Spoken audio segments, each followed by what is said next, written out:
Well, thank you very much, everybody. This has been long in the making. You've heard many, many speeches by me and talks by me and interviews where I talk about unfair trade practices. We've lost, over a fairly short period of time, 60,000 factories in our country, closed, shuttered, gone. 6 million jobs at least, gone. And now they're starting to come back. You see what's happening with Chrysler, with Foxconn, with so many other companies wanting to come back into the United States. But we have one particular problem, and I view them as a friend. I have tremendous respect for President Xi. We have a great relationship. They're helping us a lot in North Korea, and that's China. But we have a trade deficit, depending on the way you calculate, of $504 billion. Now, some people would say it's really $375 billion. Many different ways of looking at it, but any way you look at it, it is the largest deficit of any country in the history of our world. It's out of control. We have a tremendous intellectual property theft situation going on, which likewise is hundreds of billions of dollars, and that's on a yearly basis. I've spoken to the president. I've spoken to representatives of China. We've been dealing with it very seriously. As you know, we're renegotiating NAFTA. We'll see how that turns out. Many countries are calling to negotiate better trade deals because they don't want to have to pay the steel and aluminum tariffs, so we are negotiating with various countries. Mr. Lighthizer, Mr. Ross, we are just starting a negotiation with the European Union because they've really shut out our country to a large extent. They have barriers that they can trade with us, but we can't trade with them. They're very strong barriers. They have very high tariffs. We don't. It's just not fair. NAFTA has been a very bad deal for the United States, but we'll make it better, or we'll have to do something else. The deal we have with South Korea is a very one-sided deal. It's a deal that has to be changed.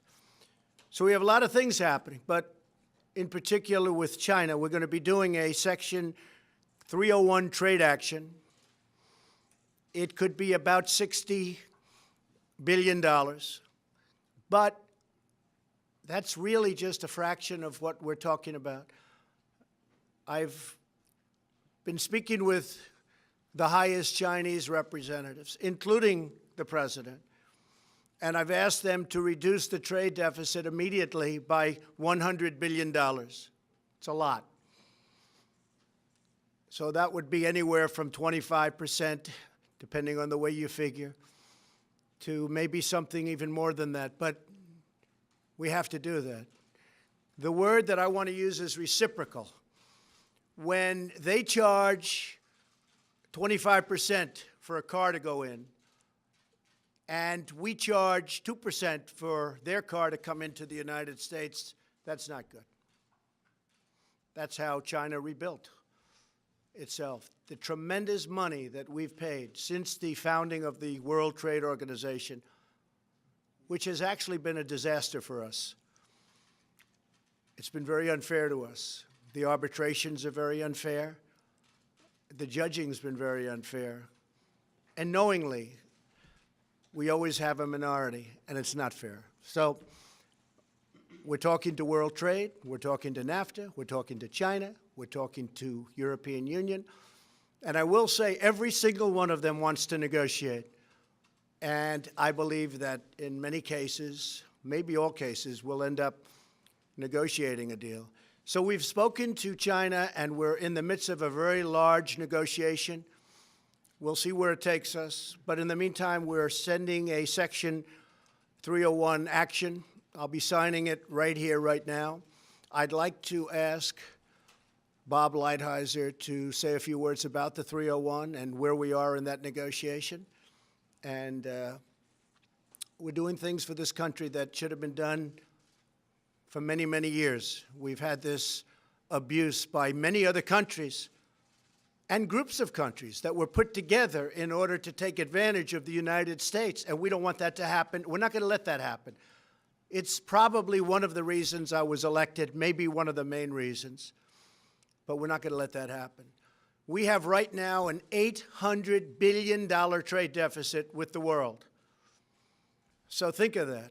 So let's say we have 500 to 375, but let's say we have 500 with China, but we have 800 total with the world. That would mean that China is more than half. So we're going to get it taken care of. And frankly, it's going to make us a much stronger, much richer nation. The word is reciprocal. That's the word I want everyone to remember. We want reciprocal, mirror. Some people call it a mirror tariff or a mirror tax. Just use the word reciprocal. If they charge us, we charge them the same thing. That's the way it's got to be. That's not the way it is. For many, many years, for many decades, it has not been that way. And I will say the people we're negotiating with, smilingly, they really agree with us. I really believe they cannot believe they've gotten away with this for so long. I'll talk to Prime Minister Abe of Japan and others, a great guy, friend of mine, and there'll be a little smile on their face. And the smile is, I can't believe we've been able to take advantage of the United States for so long. So those days are over. Ambassador Lighthizer, thank you. Well, thank you very much, Mr. President. First of all, for those of you who don't know, Section 301 is a statute that gives substantial power, authority to the president to correct actions in certain circumstances where there's unfair acts, policies, or practices by our trading partners. In this case, the area is technology. Technology is probably the most important part of our economy. There's 44 million people who work in high technology areas.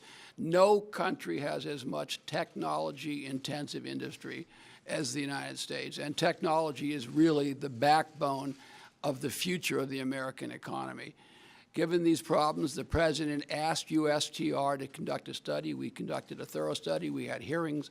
We reviewed tens of thousands of pages of documents. We talked to many, many business people.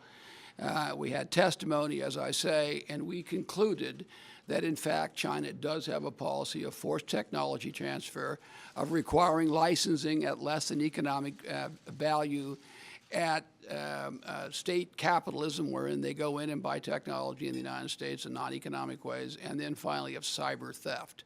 The result of this has been that the President has analyzed it. We have a 200-page study which we'll put out, and he has concluded that we should put in place tariffs on appropriate products. We can explain later how we concluded what products they are, that we would put investment restrictions on China with respect to high technology, and that we'll file a WTO case because one of the actions here does involve a WTO violation. This is an extremely important action, very significant and very important for the future of the country, really across industries. And I would really like to thank you very much, Mr. President, for giving me the opportunity to work on it. Thank you very much, Bill. Secretary Ross. Intellectual property rights are our future, and it's no accident that in June of this year, the U.S. Patent and Trademark Office will issue its 10 millionth patent. 10 million patents. There's no country in the history of the world that remotely approaches that. So the steel and aluminum actions we've taken deal more or less with the present. This action on intellectual property rights deals with the future.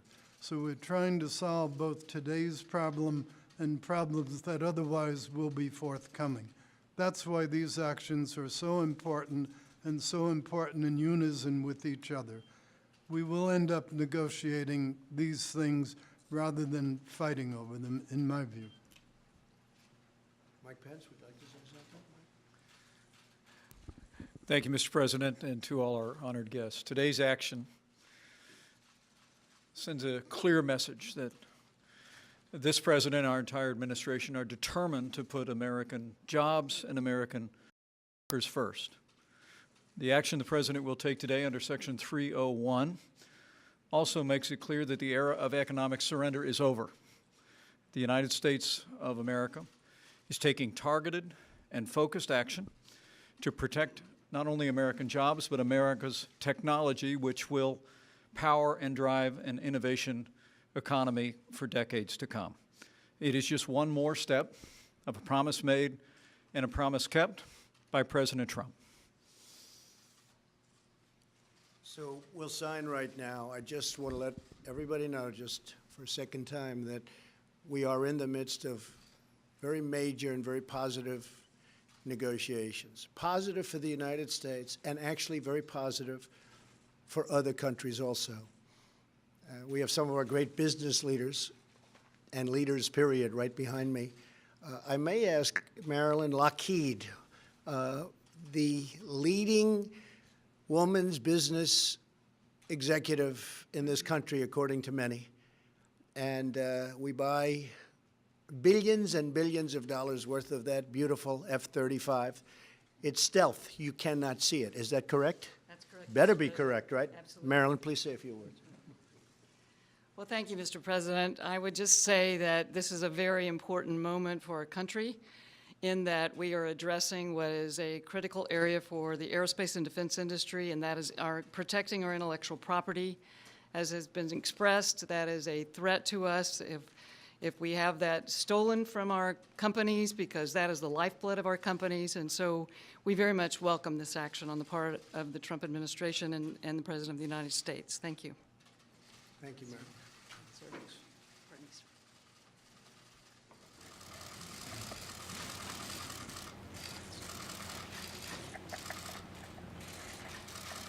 This is the first of many. This is number one, but this is the first of many.